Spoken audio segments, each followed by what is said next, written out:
sa Cartimar, Pasay. Bibili tayo ng goldfish o isda.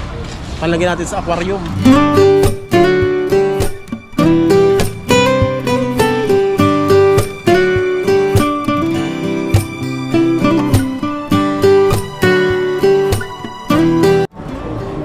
Yung maliliit lang na gano'n. 180.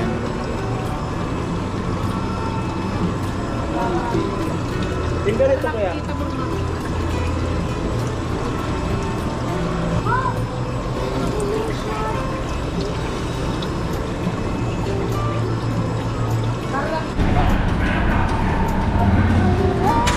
Dito tayo.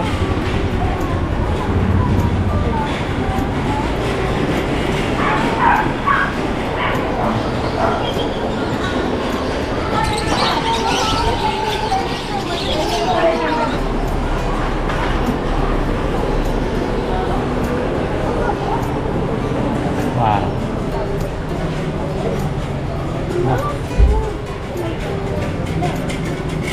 Bakit? Nina, inala ko na lang yun. Maganda yung ganito lang. Yeah, Ano na marami tayo pa. napili doon, dito naman tayo. Marami kasi.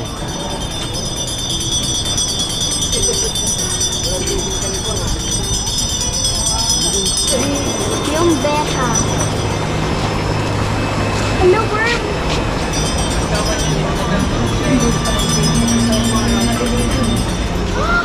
Sheesh.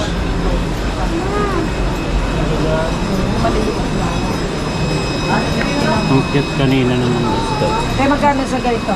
120. Sa mas malili nga 80. Pwede. Hindi dito masyado.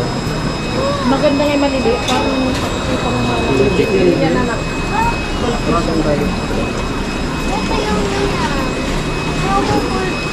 Malawa. Ay, ubod oh. Ano yung ubod? Pati ubod ay natin.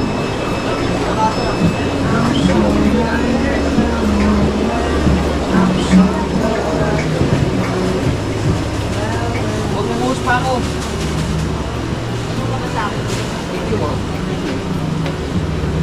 Hello.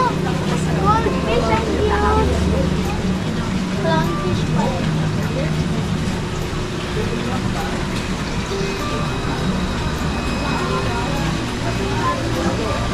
Dali ka na.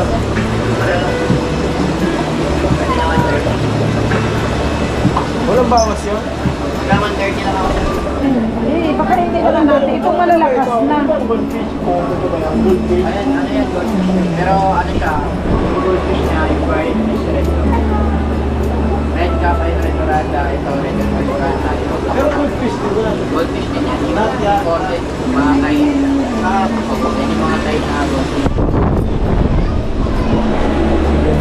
So, Magkano? Bakit na yan? Pero matayo. 130. Nandito tayo sa Aqualand, dito sa Cartimar. Dito kay boss. Ano pangalan mo, sir? Ito pa rin. Punta kayo dito.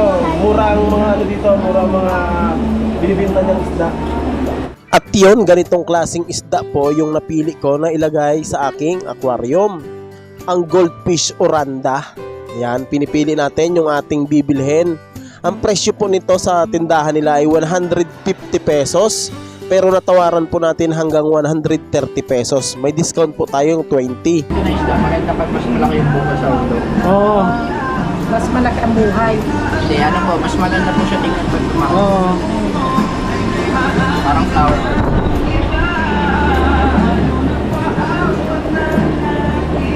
Pero ang tubig talaga niya mineral po yan. Mineral, pwede naman nawasa ma'am, pero gumamit kayo ng anti-chlorine. Nakadepende. Kasi yung anti-chlorine nyo, pag nawasa yung gamit nyo na tubig, depende Sa mineral na lang tayo. Ayun, kasi pag mineral din mo kasi mga ano, agabi, magastos din kasi talaga. Kasi isipin nyo, yung goldfish dumiin kasi siya eh. So, kung Linis na ano, linis. kaya pa kayo kadalas maglinis? Isang linggo, isang beses. Ano ba yung tama? Pinaka-recommended ko actually sa inyo, gusto nyo talaga magtagal sa yung isda na lumaki. Sa isang linggo, kahit 2 to 3 times kayo, kasi magdumiin po kasi talaga yung ano. Oh, 2 to 3 times. Kaya mas recommended kung mag-mineral kayo, sobrang gastos. Pwedeng isang bisis isang linggo. Ay, ayun sir, hindi ko sure. Kasi kung goldfish yung alaga nyo sir, dumiin siya. So it means pag mas mabilis mo yung tubig, mabilis tumaas yung level ng ammonia. Mataas yung level ng ammonia, hindi na siya kanain ng isda. Yun yung isa sa cause. Oh, ganun pala.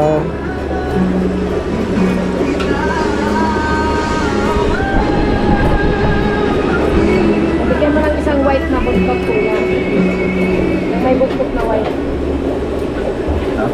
Yan. Yan.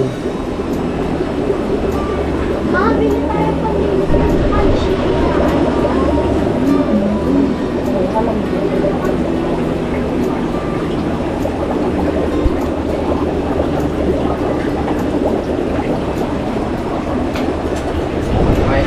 Okay na. Pagkain na ng guys.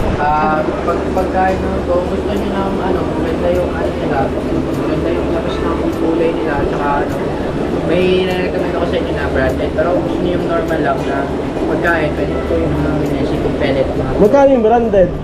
250 sir. 250. Hikari yung Madami naman na yun. Oh, yan na lang. para mas maganda yung Diba yung patingkan yung volume niya kulay. kuya, maliit lang nilalagay, diba? Opo, Tuwing anong oras? kahit Umaga. umaga, kakahapon. Pwede dalawa beses. Pwede basta dalawang beses sila kakahapon, yun ang pala siya. Kasi, napul pa. 150 na to.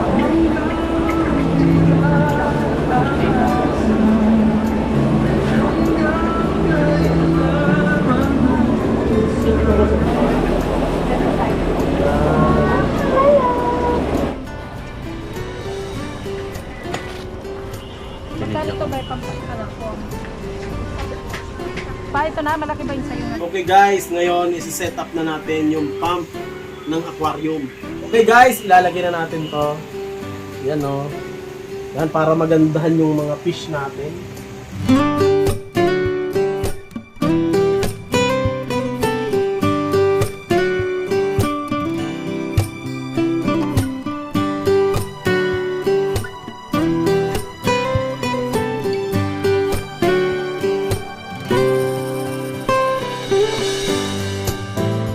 Guys, na pakawalan na natin yung ating mga isda.